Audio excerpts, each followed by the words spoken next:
नमस्कार, बहुत बहुत स्वागत आप सभी दर्शकों का। आपके साथ मैं हूं अक्षय विद्वा। आप देख रहे हैं स्वदेश न्यूज़ और इस समय जैसा कि आप देख पा रहे हैं हम भोपाल के बिरला मंदिर प्रांगण में हैं और विषय बड़ा रोचक है और वो है 11 नवंबर को मध्य प्रदेश की राजधानी भोपाल में आयोजित होने वाला कार्यक्रम गीता जयंती।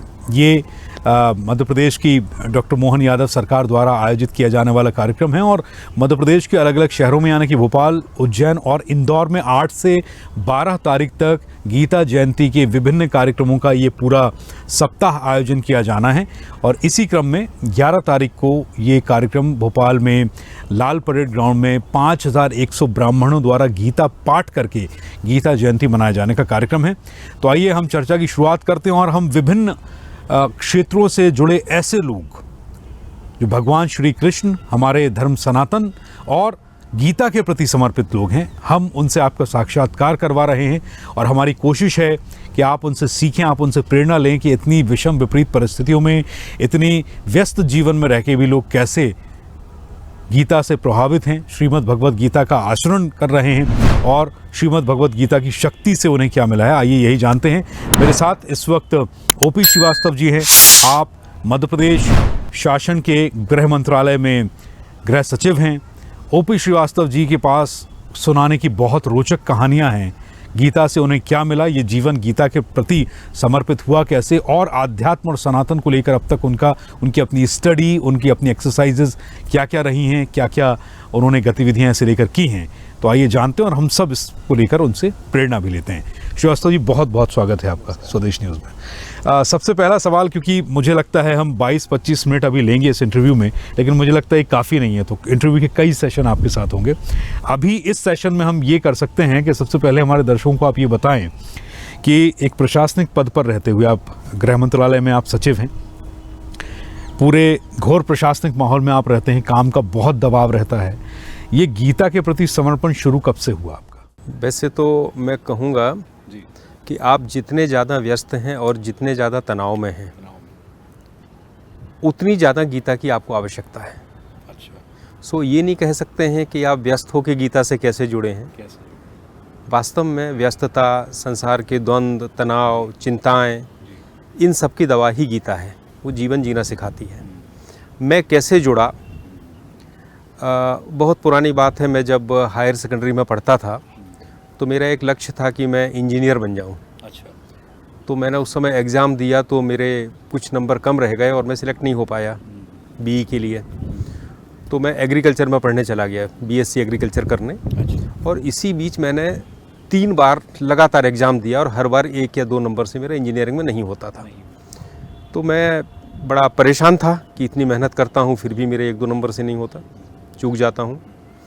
उसी समय ग्वालियर में जब मैं पढ़ता था तो मेरे यहाँ प्रोफेसर डॉक्टर सुरेश चंद्र शर्मा जी थे। अच्छा। जो बच्चों को विवेकानंद केंद्र से जोड़ते थे, गीता से जोड़ते थे और आज भी वो मेरे आध्यात्मिक मार्गदर्शक हैं। अच्छा। ग्वालियर में रहते हैं। उनके साथ रह के मैं एक बार स्वामी आत्मानंद जी के प्रवचन में गया। आत्मानंद जी महाराज रामकृष्ण मिशन के बड़े सन्यासी थे रायपुर में और युवाओं के लिए वो क्लासेस लेते थे, युवाओं को प्रवचन करते थे। अच्छा। मैं जब गया तो मैंने उनसे पूछा कि महाराज मैं इतनी मेहनत करता हूँ लेकिन मेरा भाग्य ख़राब है, मेरा होता नहीं है सिलेक्शन। तो उन्होंने गीता का एक श्लोक पढ़ा। अच्छा। मुझसे कहा। अच्छा। उन्होंने 18वें अध्याय का 14वां श्लोक कहा, जो इस बारे में है कि कोई भी कर्म होता है तो सांख्य के अनुसार उसको क्या क्या चीज़ें प्रभावित करती हैं, कैसे उसका निर्णय होता है उसके फल का।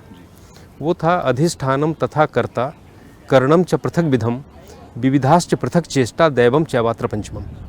इसका अर्थ ये था कि किसी भी काम के लिए 5 चीज़ें होती हैं, उसकी सिद्धि या असिद्धि के लिए अधिष्ठान, कर्ता, करण, चेष्टा और दैव।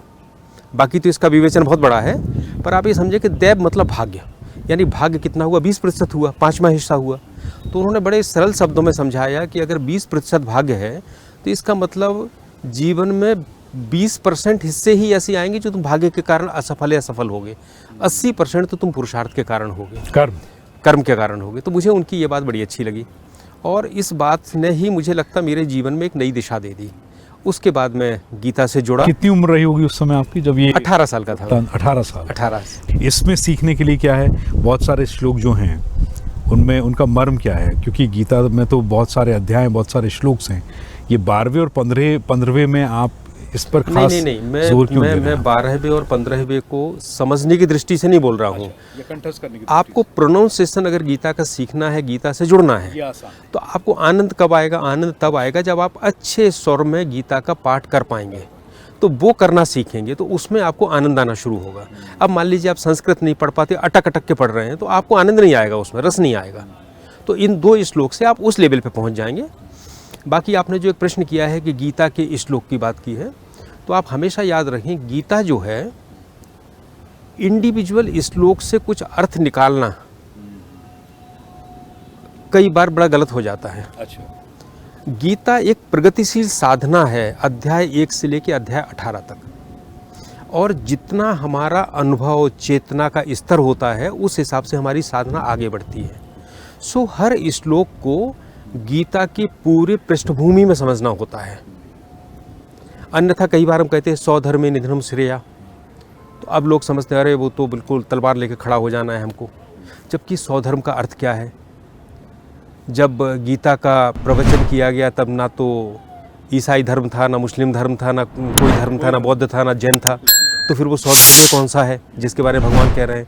सो इन चीज़ों को गहराई से सीखना है, समझना है, तो हमें गीता की समग्रता में देखना होता है गीता को। अच्छा, गीता जैसा आप बता रहे हैं, मैं जानना ये चाहता हूँ, मैं इसकी शक्ति पर अब आपको लेकर आता हूँ कि गीता हम पढ़ते हैं तो हम सबको पता है, जितने भी सनातन धर्मी हैं हम सब जानते हैं कि भगवान के मुखारविंद से प्रकट ये शब्द हैं, उनकी उत्पत्ति है।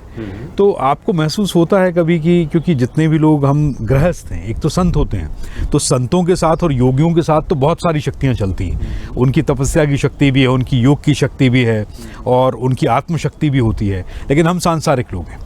तो भगवान के मुखारविंद से प्रकट हुए ये शब्द और ये गीता, आपको लगता है कि जब कोई मनुष्य से अपने आचरण में, अपने व्यवहार में इसे स्वीकार करता है तो जीवन किस तरीके से बदलता है? कुछ अनुभव साझा करेंगे? पहले तो आपने जो एक बात कही कि हम गृहस्थ हैं और वो सन्यासी हैं, तो सबसे पहले तो गीता में जो भगवान कृष्ण ने जो क्रांति ला दी, भगवान ने कहा है कि जो अग्नि का त्याग कर देता है वो सन्यासी नहीं है। सन्यासी वो है जो अपने मन से आसक्ति को, अहंकार को हटा देता है। सो अब इस परिभाषा के अनुसार गीता की, सन्यासी में और गृहस्थ में कोई अंतर नहीं रहा। गेरुए कपड़े पहन के वो गृहस्थ से भी ज़्यादा वासना में लिप्त हो सकता है, और एक गृहस्थ अपने सारे काम करते हुए भी सन्यासी हो सकता है। तो ये बहुत बड़ी बात है। हम ऐसा नहीं कह सकते कि हम गृहस्थ हैं तो हम सन्यासी से दर्जा छूट। ये चीज़ गीता में है? गीता में है। 6वां अध्याय आप पढ़िए, ध्यान योग, उसमें आपको मिलेगा। आपको सन्यास की परिभाषा मिलेगी। आपको तो सन्यास की यह है कि निरर नगरी न चाक्रिया, जो अग्नि का उपयोग नहीं करता, जो क्रिया नहीं करता, वो सन्यासी नहीं है। फिर सन्यासी कौन है? फिर भगवान ने परिभाषा दी है। इसी तरह से तो भगवान ने ये बड़ा क्रांति है ये, और हम लोगों के मन में जो धारणाएं बैठी हुई हैं, गृहस्थ अपने को छोटा क्यों समझे? गृहस्थ भी उस तरह का जीवन जी के उसी पद को प्राप्त कर सकता है जहाँ सन्यासी जाता है।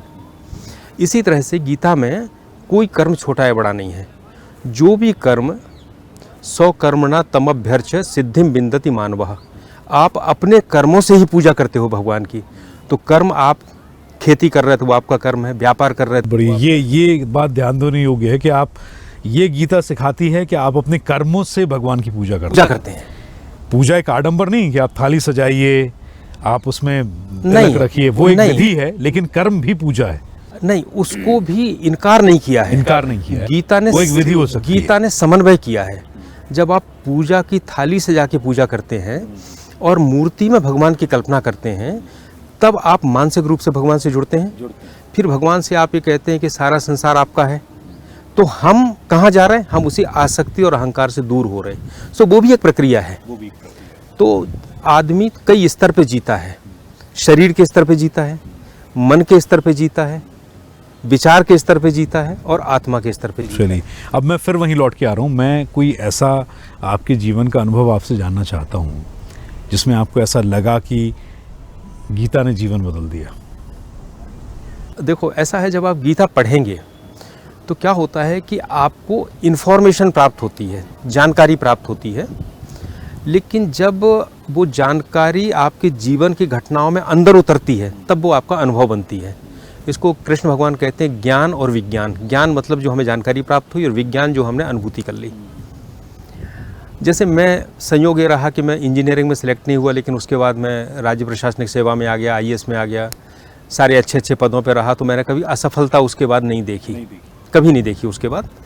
तो मुझे ऐसा लगता था कि जो हम काम करेंगे, हम पूरी गीता पढ़ते थे, हमें पूरा ज्ञान था। लेकिन अभी पिछले साल मेरी बेटी ने सिविल सर्विस दिया। अच्छा। और सिविल सर्विस दिया और बहुत अच्छे पेपर रहे उसके, बहुत अच्छा इंटरव्यू रहा।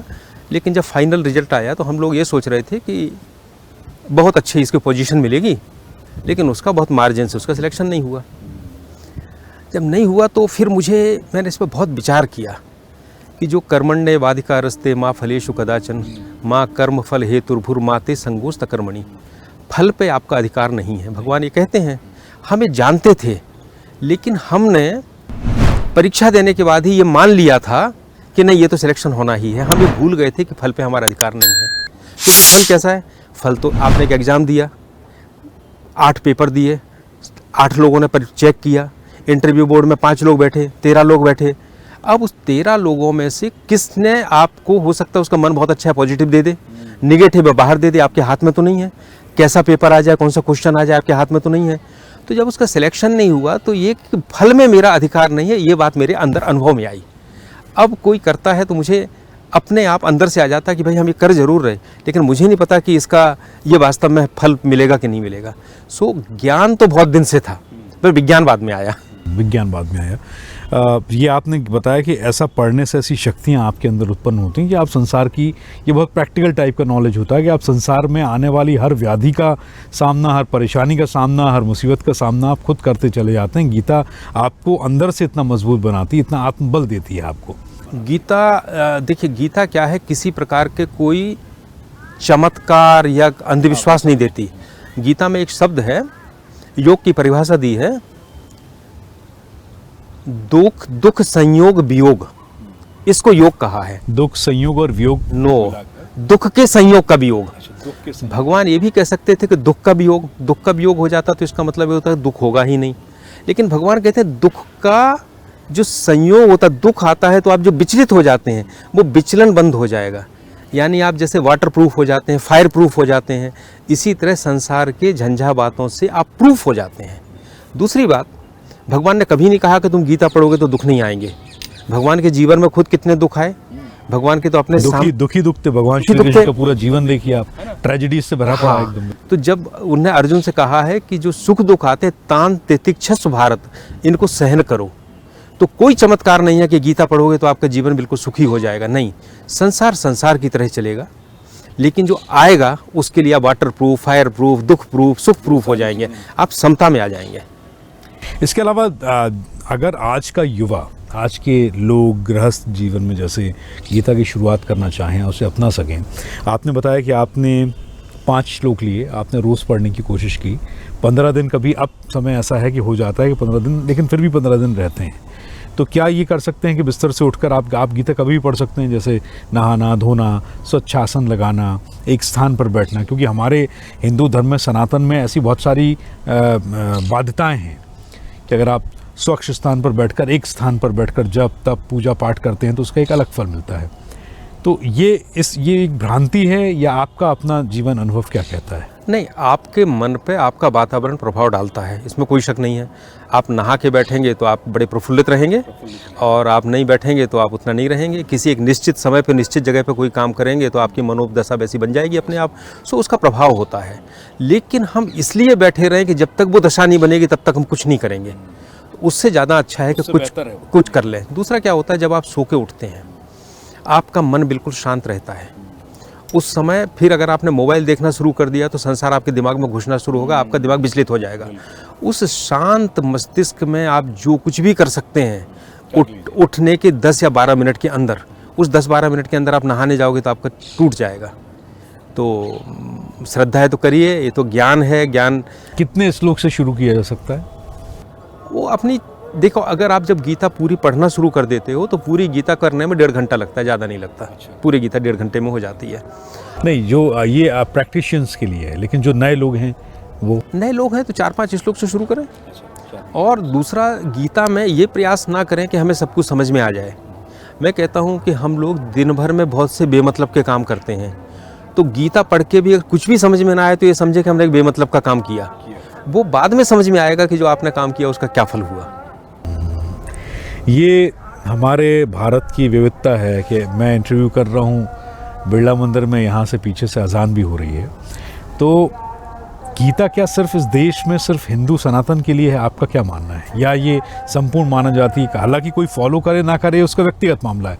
जैसे हमने देखा है बहुत सारे धर्मों के लोग हैं, भजन गाते हैं, जगराते करते हैं, माता के गीत गाते हैं, बहुत ऐसे कलाकार हैं। पहले आप ये समझिए कि गीता में और जो धर्मों के रिचुअल्स हैं इसमें क्या अंतर है।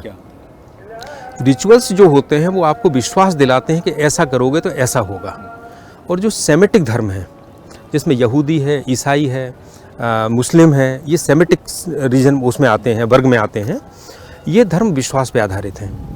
भगवान ने इनके जो भी पैगंबर हैं, प्रभु के दूत हैं, उन्होंने जो कहा उस पर विश्वास करते हैं। वो वेदांत जो है, उस सनातन जो है, वो विश्वास उसका हिस्सा है, लेकिन मुख्य आपके अनुभव के ऊपर है। पूरी गीता सिखाने के बाद, बताने के बाद, तो भगवान ने अर्जुन से ये नहीं कहा कि तू ऐसा कर, उन्होंने कहा यथेच्छसु तथा कुरु, जैसी तेरी इच्छा हो वैसी हो। तो हमारे यहाँ पूरी स्वतंत्रता है, हम सब कुछ देखें, हमें जो अच्छा लगे, जो अनुभव में आए। मतलब मैं ये विश्वास नहीं कर सकता कि कोई कहे तुम ऐसा करो अगले जन्म में जाके ऐसा मिलेगा, नहीं। गीता कहते हैं अभी तो ब्रह्म निर्वाणम, तुम अभी करो अभी तुम्हें निर्वाण मिलेगा, यही मिलेगा, जो सुख मिलना है आत्यंतिक वो यही मिलेगा। तो ये तो बड़ा प्रैक्टिकल है।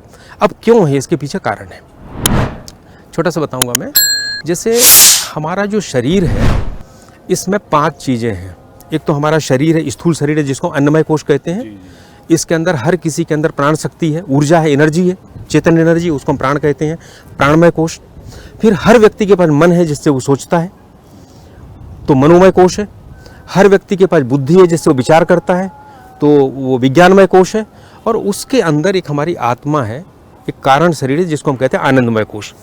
तो ये 5 शरीर जो हैं, ये चाहे नीग्रो हो, चाहे अंग्रेज हो, चाहे भारतीय हो, चाहे मंगोल हो, सब में है, किसी में अंतर नहीं है।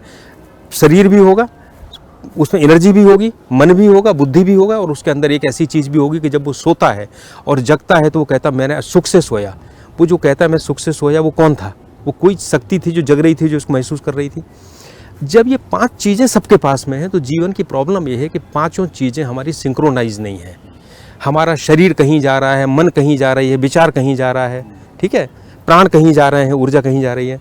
गीता क्या है? गीता इनको अपने तरीके से सिंक्रोनाइज करती है, एक माला में पिरोती है, सिंक्रोनाइज करती है। जैसे आप कार चलाओगे तो आपको स्टीयरिंग, गियर, ब्रेक, एक्सीलरेटर और क्लच, ये 5 चीज़ों का समन्वय करोगे तभी गाड़ी आगे बढ़ेगी, नहीं तो नहीं बढ़ पाएगी, तभी आपके हिसाब से चलेगी। ये मैं अपने दर्शकों को यही बताना चाहता हूँ कि आप जैसा भी बोल रहे थे और जो मैं सुन रहा था, आमतौर पर होता ये है कि हम पत्रकार हैं, सवाल हमारे दिमाग में होते हैं, लेकिन ये गीता पढ़ते पढ़ते ये आपका ज्ञान है, ये आपकी वाणी का ओज है कि आपको टोकने का मन नहीं करता है, इतना ज्ञान आपने ले लिया है। मतलब लगता है कि आपको सुनते जाइए। तो ये जो प्रक्रिया है गीता की, ये इस विश्वास से अलग है, और हर व्यक्ति, वो किसी भी धर्म जाति का हो, वो इसको अनुभव कर सकता है। तो आजकल की, जैसे आपने अभी अपनी बेटी का आपने जिक्र किया, हम लोग सब युवा हैं और भी हम आपको सुनने वाले हमारे दर्शक भी होंगे, तो ऐसे बच्चों को आप क्या कहना चाहते हैं कि वो गीता कितनी अपनाएं, कहाँ तक अपनाएं और कब तक अपनाएं? जब गीता का उपदेश भगवान ने शुरू किया और अर्जुन ने कहा कि मैं युद्ध नहीं करूँगा, तो भगवान का तो इतना प्रभाव था, भगवान उसको डांट के कहते तू करेगा, तो भी वो कर लेता, मन मार के करता। लेकिन भगवान ने ये नहीं कहा। भगवान ने जब गीता शुरू की तो सबसे पहले कहा क्षुद्रम हृदय दौर्बल्यम त्यक्तो तिष्ठ परम तप। तुम इस हृदय की दुर्बलता को त्याग के उठ के खड़े हो जाओ, यानी आप अपने पुरुषार्थ से खड़े हो, यही है, आप अपने पूरे पुरुषार्थ को लगाओ। सो गीता का जो पहला संदेश है वो ये है कि जो जीवन में प्रवेश करने वाले बच्चे हैं उनको सबसे पहले अपने पूरे पुरुषार्थ को, पूरी मेहनत को, पूरी बुद्धिमत्ता को अपने काम में लगाना है। चाहे वो काम उनका परीक्षा हो, बिजनेस हो, खेलकूद हो, संगीत हो, जिसमें भी वो हो। पहला, जब गीता आगे बढ़ती है तो बीच में जब गीता जाती है तो भगवान कहते हैं कि मय्यै वेते निहिता पूर्वमेव निमित्त मात्रम भव सभ्य साचिन। एक स्थिति ऐसी आती है जब हम अपनी पूरी ताकत लगा देते हैं, लेकिन हमें ऐसा लगता है कि अब हमसे ये नहीं हो सकता है, मैं मतलब अपनी चरम सीमा पे पहुंच गया। तब हम भगवान से प्रार्थना करते हैं कि मेरी ताकत नहीं है, अब आप मुझे ताकत दो, मैं आपका निमित्त बन के इस काम को करूं। सो दूसरा चरण जो होता है वो होता है जब हम अपने पुरुषार्थ से ऊपर जाके हम निमित्त बनते हैं भगवान के। और जब गीता समाप्त होती है तो श्लोक है, सर्वधर्मान परित्यज्य मामेकम शरणं व्रज अहम त्वा सर्व पापेभ्यो मोक्षयिष्यामि मा शुचः। तुम सारे धर्मों का त्याग करके मेरी शरण में आ जाओ। जब हम निमित्त बन के भी नहीं कर पाते हैं तब हम भगवान से कहते हैं अब हमने सब कुछ आपके ऊपर छोड़ दिया। सो पुरुषार्थ, निमित्त और समर्पण। सो गीता पूरी पुरुषार्थ से समर्पण तक की यात्रा है। परेशानी कहाँ होती है, जहाँ हम पुरुषार्थ नहीं करते, सीधा समर्पण करने लगते तो पलायन हो जाता है वो जीवन से। तो हम गीता के बहाने कह रहे हैं हमने तो सब कुछ भगवान पे छोड़ दिया। अरे छोड़ोगे तब भगवान के ऊपर जब तुम पहले अपनी ताकत को ख़त्म कर चुके होगे। आप कुछ सेशन करते हैं जूम पर, जो आपने मुझे दिखाया सुबह, ये नित्य प्रति का आपका नियम है कि आप सुबह 6:30 से 7:30 बजे तक डेली, वो क्या हो रहा है, किस तरह की एक्सरसाइज है वो? जब मैं करता था तो एक वेबसाइट है इनिशिएशन ऑफ इनर चेंज, हमारे सीनियर IAS ऑफिसर हैं मनोहर दुबे साहब वो चलाते हैं। तो उन्होंने कहा कि आप गीता पे हम लोग चर्चा करना चाहते हैं। तो हम लोगों ने लगभग 1 वर्ष पहले से शुरू किया, हर संडे करते हैं। तो गीता को क्रम से लेते हैं और लोगों के जो प्रश्न होते हैं उनको उत्तर देते हैं। तो जो भी जुड़ जाते हैं उस वेबसाइट उसमें जूम की मीटिंग में, उसमें चलता रहता है। कुछ आपका एक यूट्यूब चैनल है, उसके बारे में बताएं ताकि लोग आपको फॉलो कर सकें आपको, और जो कोई और इससे ज़्यादा देखना सुनना चाहता है व्यक्तिगत तौर पर। क्या आपके यूट्यूब चैनल का नाम है?